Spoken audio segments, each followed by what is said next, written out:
Hello મિત્રો, નમસ્કાર। આપણી ચેનલમાં તમારું સ્વાગત છે। તો વિદ્યાર્થી મિત્રો, આજના વિડીયોમાં હું તમને જણાવવાનો છું કે જો તમે 12 સાયન્સમાં છો અને તમારું રિઝલ્ટ આવી ગયું છે તો હવે એની ટકાવારી તમારે કેવી રીતે શોધવી। તો હવે ટકાવારી શોધતા આપણે તમને શીખવાડીશું તમારા રિઝલ્ટ પ્રમાણે। તો સૌથી પહેલાં વિદ્યાર્થી મિત્રો, આ રિઝલ્ટની અંદર તમે જો 33 માર્ક્સ આવ્યા હોય 100માંથી, ત્યારે તમે પાસ કહેવાશો અને તમારે જે 50 માર્ક્સ છે જે તમારે પ્રેક્ટિસના સબ્જેક્ટ છે એની અંદર તમારે 50માંથી 16.5 કરતાં વધારે આવ્યા હોય ત્યારે તમે પાસ કહેવાશો। તો આ રીતે તમને પહેલાં ખબર પડશે। બાકી ગ્રેડની અંદર E1 E2 અથવા તો E આવશે તો તમે ફેલ કહેવાશો। આ તમને પાસ હો એની બાબત તમને જણાવી દીધી કે પાસ કોને કહેવાય એમ। હવે આપણે ટકાવારી શોધતા તમને શીખવાડી દઈએ।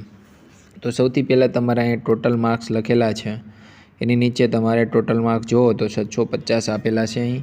તો તમારે 650 ટોટલ લખીને 650 એવું લખી નાખવાનું છે। ત્યાર પછી તમારે આવેલા માર્ક્સ કેટલા છે? 351 આવેલા માર્ક્સ છે। હવે મિત્રો ધ્યાનથી જોજો। હવે તમારે 650 આવ્યા છે તો 650માંથી 650 આવે તો તમારે 100% આવ્યા કહેવાય। એટલે 650 એ 100 તો 351 એ કેટલા? આ તમે ટકાવારીના દાખલા જ્યારે ગણતા ત્યારે તમારે 10મા ધોરણમાં આવેલું છે ટકાવારી શોધવાનું, 10મા અથવા તો 9મા 10મા ધોરણમાં।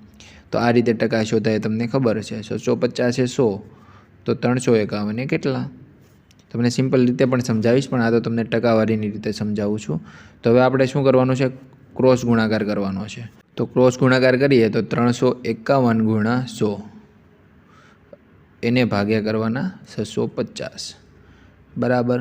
એટલે 351 ગુણ્યા 100 કરશો એટલે આવશે 35100। તો 35100 ભાગ્યા કરવાના છે 650, તો આપણો આન્સર આવશે 54। તો 54% આવ્યા કહેવાય। હવે તમે કહેશો કે આ ટકાવારીની રીતને નથી સમજાતી, તો તમને સિમ્પલ ભાષામાં સમજાવું તો સૌથી ઉપર તમારે લખવાનું છે આવેલા માર્ક્સ, મતલબ કે તમારે કેટલા માર્ક્સ આવ્યા છે એને ગુણ્યા 100 કરવાના છે। તો જેટલા આવ્યા હોય એને ગુણ્યા 100 કરી દો અને એના ભાગ્યા આપણો ટોટલ કરવાનો છે। ટોટલ એટલે કે જેટલા સબ્જેક્ટનું જો અહીંયા ટોટલ છે એ ટોટલ આપણે નીચે લખવાનું છે। આ તમારા આવેલા માર્ક્સ કહેવાય, આ તમારે અહીં ઉપર લખવાના છે અને એને ગુણ્યા 100 કરવાના છે। એટલે કે આવેલા માર્ક્સ ગુણ્યા 100, નીચે છેદમાં આવશે ટોટલ માર્ક્સ।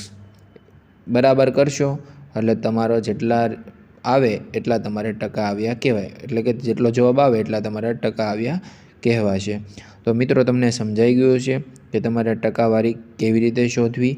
આ સાયન્સના વિદ્યાર્થીઓ માટે મેં એટલે કીધું કે બીજા બધા વિદ્યાર્થીઓ હોય ને એને 100માંથી જ હોય છે, તો એ શું કરતા હોય છે 100માંથી જેટલો જવાબ આવે એને ભાગે જેટલા સબ્જેક્ટ હોય એ કરી નાખે, કેમ કે 100 માર્ક્સમાંથી જ પૂછેલું છે તો પણ એમનું સાચું પડતું હોય, પરંતુ સાચી રીત તો ટકાવારી શોધવાની આ જ છે।